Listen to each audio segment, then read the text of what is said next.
आणि आता बुलेटिनमध्ये एक महत्त्वाची बातमी पाहूयात। पुणे नगर आणि सोलापूर जिल्ह्यांना वरदान ठरलेलं उजनी धरण पाणलोट क्षेत्र दुष्काळाच्या उंबरठ्यावर आहे। महाराष्ट्राच्या दुसऱ्या मोठ्या धरणावरच दुष्काळाचं सावट आहे। उजनी धरण सध्या -44.43% पोहोचलं असून ही पातळी सर्वात निच्चांकी आहे। त्यामुळे शेतकरी देखील चिंतेत आहे आणि याचाच आढावा घेतला आमचे प्रतिनिधी राहुल ढवळे यांनी। पाहूयात। पुणे सोलापूर नगर जिल्ह्याला वरदान ठरलेले उजनी धरण सध्या दुष्काळाच्या उंबरठ्यावरती असल्याचं दिसून येत आहे। मी सध्या उजनी धरणाच्या पाणलोट क्षेत्रात आहे। ही भीमा नदीची परिस्थिती आपण पाहू शकता की भीमा नदीची परिस्थिती एकदम कोरडे ठाक पात्र झालेले आहे। उजनी धरण दुष्काळाच्या उंबरठ्यावर असल्याचं सध्या दिसून येत आहे।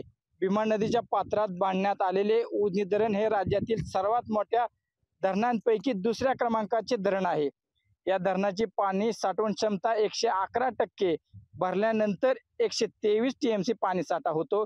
यामध्ये 63 टीएमसी पाणी साठा हा मृत म्हणून तर उर्वरित 54 टीएमसी पाणी हे उपयुक्त पाणी म्हणून साठवले जाते। धरणाची भिंत सोलापूर जिल्ह्यात असून सर्वाधिक पाणी साठा हा पुणे जिल्ह्यात आहे।